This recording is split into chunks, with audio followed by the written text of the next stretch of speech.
한국에서 예비군의 이미지는 무기력하고 게으르며 시간 때우는 아저씨들로 보입니다. 그런데 예비군들을 절대로 무시할 수 없다는 이유가 있다는데요. 대한민국 예비군은 군인이라는 말 그대로 몸이 기억하는 엄청난 전술 능력을 가진 대단한 군인이라는 것입니다. 과거 80년대 LA 폭동 시에 미 언론에서 집중적으로 보도된 루프 코리안이라는 사건이 있었습니다. 당시 폭동이 시작되고 4, 5일간 미 경찰들이 모두 사라져 한인타운을 스스로 지켜야 하는 상황이 나왔습니다. 폭도들에 의해 코리안타운은 90%가 파괴되었는데 결국 한국 예비군 출신들은 이를 방어하기 위해 집결합니다. 놀라운 것은 이들은 한인 커뮤니티에 거주하는 평범한 한인들임에도 불과 몇 시간 만에 군 조직을 완성시켰습니다. 건물 옥상에는 모래포대를 비롯해서 순식간에 진지가 구축되었고 방어를 위한 부대가 만들어진 것입니다. 또한 그 와중에 언론전까지 펼쳤다는 점입니다. 당시 LA의 폭동 상황을 취재하기 위해 미 방송국은 헬기를 띄워 LA 시내를 촬영하는데 이상한 점을 발견합니다. 바로 한국인들이 코리안타운 건물 옥상에 집결하여 방어전을 준비하는 모습이 잡힌 것입니다.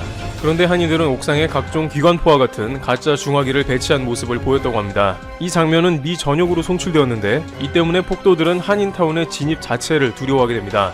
이렇게 한인들이 자체적으로 군 조직과 같은 자경단을 조직한 모습은 일부 보수 미국인에게도 큰 지지를 받습니다. 미 수정헌법 7조에 의거해서 자신과 가족을 화력을 동원해 지키는 모습을 손수 보여줬기 때문입니다. 당시 사건에서 한국인들은 미국인들조차 하기 힘든 일을 직접 해냈다고 오랜 기간 회자되었습니다. 그렇지만 한국은 징병제 문화로 젊은이들의 대부분이 현역 입대를 마쳤기 때문에 각자가 주특기를 가지고 있어 불특정 다수를 모아놓아도 어느 정도 군조직 결성이 가능하다는 이야기는 항상 있습니다. 심지어 그 가운데는 탱크를 모는 전차병도 포함될 수 있을 정도로 막강한 군 조직이 짜여진다는 것이죠. 실제 한국에서 군인을 제대한 한국인들 이야기는 많은 외국인들에게 놀라움을 선사하기도 합니다. 대략 2년간의 복무기간 동안 몸이 기억하는 예비군들의 모습이 SNS 등에 공유되고 있는데 징병제가 거의 없는 외국에서는 한국 군인들이 경외감을 불러일으키는 대상인 것입니다. 또한 아무리 현역인 조교들이라도 과거 숙련병인 예비군을 이길 수 없었다는 이야기도 많이 있는데 국군의 주력 60mm 박격포의 발사 자세를 잡는 차력포를 누가 빨리 하나 내기를 했었는데 현역대 차력포를 1초라도 빨리 하려고 경쟁하는 것은 평생 동안 회자될 정도로 큰 관심사이기 때문입니다. 특히 육군 교범에는 차력포를 60초 이내로 마칠 것을 권하고 있어 빨리 해내는 게 관건입니다. 여기서 현역은 30초대에 차력포를 끊었지만 전방의 차력포 숙련병이었던 예비군은 10초에 차력포를 끝냈다는 것이죠. 한 조교는 M60을 분해하면 일찍 보내주겠다는 내기를 했다가 하필 2년간 M60을 분해하던 숙련 예비군이 나왔고 보통 분해뿐만 아니라 조교들이 모르는 특별 분해까지 해서 조교들이 재조립을 부탁했다는 일화도 나옵니다. 이처럼 조교들이 예비군을 얕봤다가 울며 겨자 먹기로 억지로 일찍 귀가시킨 일화는 상당히 많다고 합니다. 한 외국 커뮤니티에서는 한국인들은 스코프 없이 250m까지 소총을 겨눠 맞춘다고 놀랍니다. 게다가 총 쏜 지 몇 년이 지났어도 관역 가운데에 명중시키며 흐뭇해하는 예비군들이 보입니다. 250m이면 관역이 쌀알 크기로밖에 안 보이는데 외국에서는 한국 군인은 스나이퍼라고 하는 것이죠. 많은 사람들은 한국은 미국처럼 총기가 합법화된 나라도 아니라서 전투력이 약한 게 아닌가 하는 생각이나 실제 한국의 국방력은 세계 7위 정도로 랭크되어 있고 현역과 예비군 동시가동시 막강 화력을 자랑합니다. 이와 같이 한국의 군인들은 개개인의 능력만큼은 가히 세계 최고 능력을 보유했다고 봐도 과언이 아닐 것입니다. 유사시 동원되는 최고의 전투 병력인 대한민국 예비군을 미국에서조차 리스펙트하는 이유라고 할 수 있습니다. 트래블튜브 여기서 마치겠습니다. 25분이라는 시간 동안 어떤 사람은 아무것도 하지 않은 채 멍하니 시간을 보낼 수도 있지만 어떤 이에게는 세상을 바꿀 만한 업적을 만들어내기에 충분한 시간입니다. 최근 우리의 리더 문재인 대통령이 한국의 운명을 바꿀 만한 중요한 25분의 시간을 가졌습니다. 이 25분이라는 시간 동안 세상을 바꿀 정도로 강력한 변화가 만들어졌죠. 최근 한국을 극찬하고 있는 빌 게이츠의 요청으로 문재인 대통령과 오전 10시부터 25분 동안 통화를 하였는데 여기서 전 세계가 주목할 만한 큰 결정이 만들어졌습니다. 빌 게이츠는 자신과 아내의 이름을 따서 빌 앤 멜린다 게이츠 재단을 만들었는데요. 직원이 1,500명에 육박하고 자산 규모가 56조 원이 넘는 세계에서 가장 큰 규모의 민간 재단입니다. 빌 게이츠는 돈이 무한대에 가까운 이 재단을 통해서 세계에서 가장 유력해 보이는 백신 개발 회사 7곳에 본격적인 지원을 시작했습니다. 빌 게이츠 재단의 후원을 받는 7개의 제약회사 중에서 현재 가장 돋보이는 성과를 보여준 것은 이노비오 라는 것인데요. 미국 정부의 전폭적인 지원 아래 초스피드로 임상실험에 들어갔는데 앞서 진행한 동물 임상시험에서 면역 반응이 급격하게 증가하는 것이 확인된 것으로 전해져 세계의 주목을 받고 있습니다. 자, 그런데 더 놀라운 것은 올해 말까지 100만 회 분량의 백신을 만들 것을 목표로 하고 있는 이 미국 펜실베니아에 위치한 미국 회사 이노비오에 한국의 진원생명과학이 임상용 DNA 백신을 생산해 공급하고 있다는 것이죠. 미국 IT 전문 미디어 테크크런치는 이노비오가 개발한 백신이 임상에 돌입한 속도가 예외적으로 빠르다라며 예상보다 더 단축될 수 있을 것이라 전했습니다. 이 정도 속도라면 빌 게이츠가 자신의 재단을 통해 투자하고 있는 미국 제약회사가 연말까지 독자적으로 백신을 성공적으로 개발할 수 있을 것처럼 보이지만 빌 게이츠의 선택은 달랐습니다.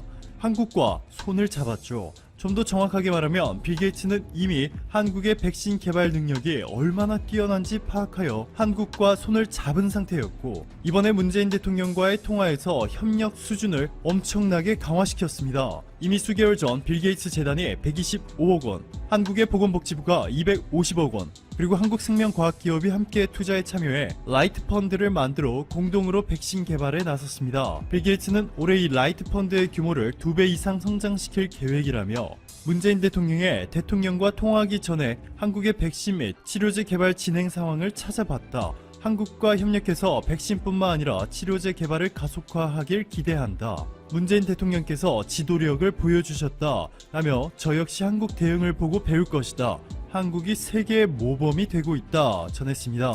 미국 정부의 전폭적인 지원 아래 혼자서도 성공적으로 백신을 만들 것 같은 빌 게이츠가 왜 이렇게 한국과 강력한 수준의 협력 관계를 만들기 위해 필사적으로 노력하고 있을까요? 정답은 간단합니다. 한국이 실제로 세계 최고 수준의 성과를 보여주고 있고, 특히 이번 사태를 해결할 수 있는 단 하나의 국가를 꼽으라 질문한다면 전 세계 누구나 당연히 한국을 선택할 겁니다. 오버가 아니죠. 절대로 과장해서 말하는 것이 아닙니다. 한국은 여러분이 생각하신 것보다 현재 이번 사태를 해결하는데 엄청난 역할을 하고 있습니다. 먼저 이번에 가장 유력한 치료제를 개발하고 있는 것으로 알려진 미국의 비어라는 바이오 회사가 다른 국가도 아니고 바로 한국의 삼성과 미리 치료제 위탁 생산 계약을 체결하였습니다. 무려 4,400억 원 규모로 삼성 바이오로직스가 역사상 최대 금액의 계약을 따낸 것인데요. 조지 스캔거스 비어 CEO는 이번 사태로 전 세계 치료제 수요가 급격하게 늘고 있어 대량 생산 설비를 확보하는 것이 매우 중요하다고 전했습니다. 즉 비어라는 치료제 개발 회사는 수백만 명에 달하는 확진자들의 투여할 수 있는 치료제를 대량으로 만들어낼 능력이 없기 때문에 이를 한국의 삼성에 맡기기로 한 것이죠. 사실 이렇게 초대량으로 의약품을 만들 수 있는 나라는 전 세계에 3곳밖에 되지 않습니다. 스위스, 독일 그리고 한국, 이렇게 3군데만이 전 세계 환자들에게 투여할 수 있는 의약품을 만들 수 있는 능력을 가졌습니다. 자, 그런데 삼성 바이오로직스가 지난 수년 동안 1조 9천억 원에 달하는 투자를 통해 공장을 확장하였고, 결국 현재 생산 가능 규모가 총 36만 4천 리터로 세계 1위가 되었습니다. 의료 최강국이라 불리는 스위스와 독일을 한 번에 따라잡은 것이죠.